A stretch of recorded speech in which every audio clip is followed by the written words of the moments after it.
Olá, meus queridos, tudo bem? Vamos dar seguimento àquilo que nós havíamos iniciado na aula passada, falando da diversidade da população brasileira.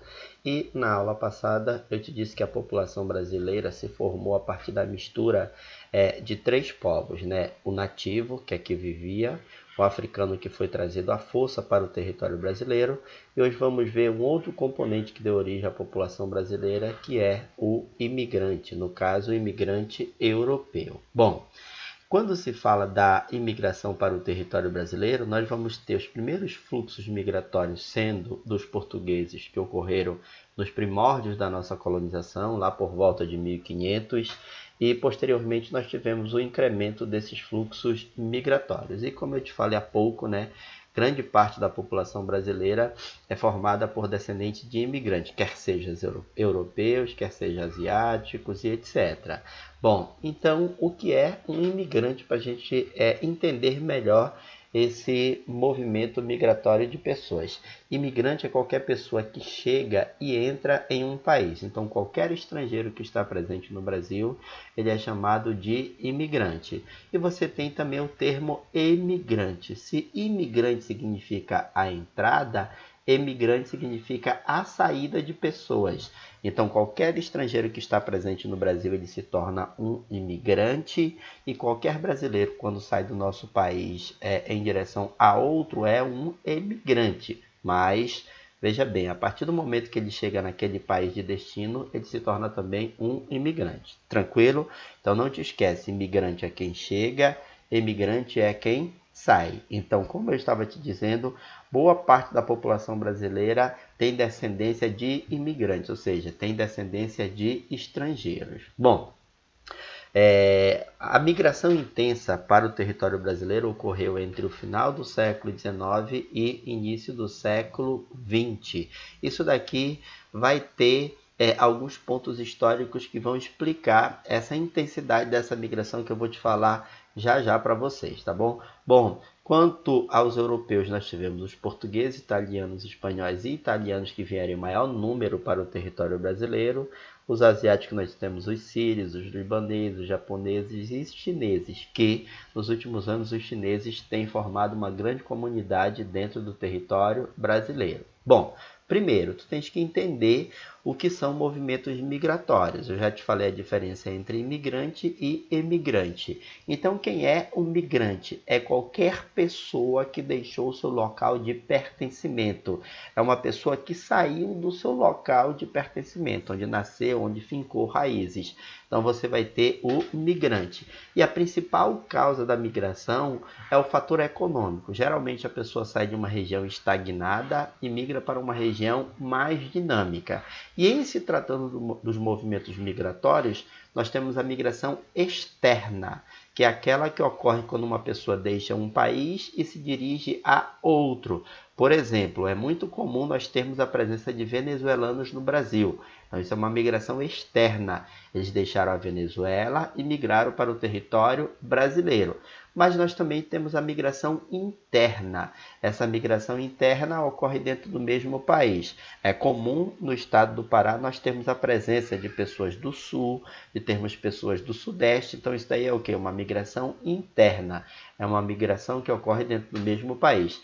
E em se tratando da migração interna, ela pode ser intra-regional. E o que é uma migração intra-regional? É uma migração que ocorre dentro da mesma região. Intra significa interior, dentro. Então, a migração intra-regional é uma migração que ocorre dentro da mesma região. Por exemplo, moramos em Belém do Pará. De repente, você consegue um emprego no estado do Amazonas.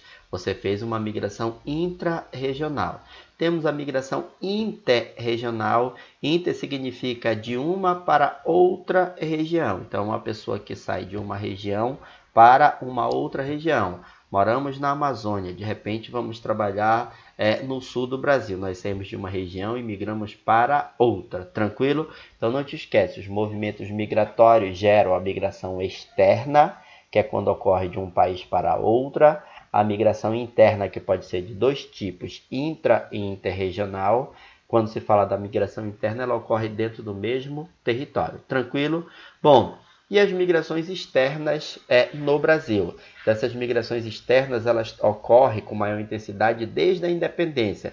Eu não disse que elas começaram após a independência. Como eu te falei anteriormente, elas iniciam lá em 1500, quando os portugueses aqui chegaram.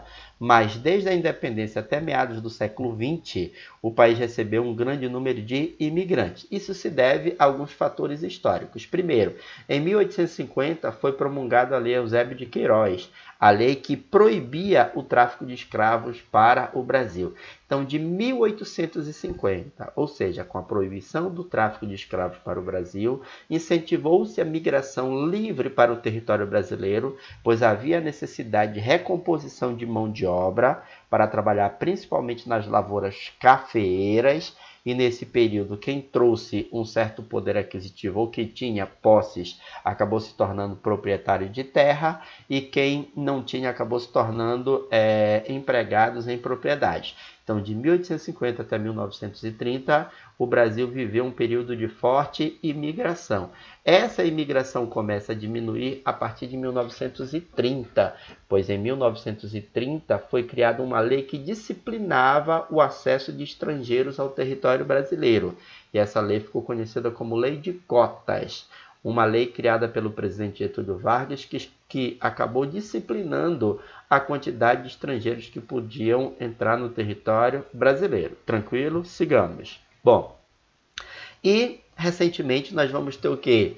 Fluxos migratórios bem significativos para o território brasileiro. E boa parte desses migrantes que vêm para o território brasileiro vêm porque os seus países estão vivendo crises econômicas ou crises políticas que acabam fazendo com que essas pessoas saiam do seu país para tentar buscar a sua sobrevivência ou até mesmo a sua existência enquanto ser humano, pois ela está comprometida no seu país de origem. Então hoje nós temos uma mobilidade muito grande de venezuelanos, que acabou se tornando nos últimos anos a principal corrente migratória para o território brasileiro. Então isso daí faz com que os venezuelanos entrem principalmente pelas fronteiras terrestres, entram principalmente pelo norte do país, se espalham entre os estados da região norte e depois acabam indo para outros estados brasileiros, fazendo com que nós tenhamos uma parcela muito grande de venezuelanos no território brasileiro. Mas vale salientar o período dessa mobilidade interna. Por exemplo, de 1950 a 1990, nós tínhamos um grande fluxo migratório de nordestinos para o Sudeste. Ora, isso se explica em função da industrialização e urbanização do Sudeste ser mais intensa do que em outras regiões. Então, como surgiu a atividade industrial, ela acabou funcionando como elemento de atração para pessoas que estavam deixando uma região decadente. Isso daí gerou um grande movimento migratório chamado de êxodo rural. E o êxodo rural nada mais é do que a migração do campo para a cidade. Tranquilo? Bom, de 1990 aos dias atuais, começou a ocorrer a migração de retorno. E o que é a migração de retorno? É a migração em que uma pessoa deixa a região em que ela estava estabelecida e retorna para a sua região de pertencimento. É muito comum o retorno de nordestinos do Sudeste para o Nordeste. Ora, e por que eles estão deixando o Nordeste? Porque hoje a região Nordeste apresenta um crescimento econômico superior ao do Sudeste, novos postos de trabalho são gerados nessa região e muitas pessoas acabam migrando para os seus estados de origem. Nós vamos ter também as migrações sazonais nos dias atuais. E essas migrações sazonais são estabelecidas quando uma pessoa deixa uma pequena cidade, vai desempenhar uma atividade econômica em outra. Quando essa atividade econômica finda, ela retorna para a sua cidade. É muito comum o trabalho sazonal nas lavouras da agricultura. As pessoas deixam uma cidade, vão trabalhar, por exemplo, no corte da cana-de-açúcar, ou aqui no Pará, na colheita da pimenta do reino. Quando finda essa atividade econômica, retornam para a sua cidade. Tranquilo?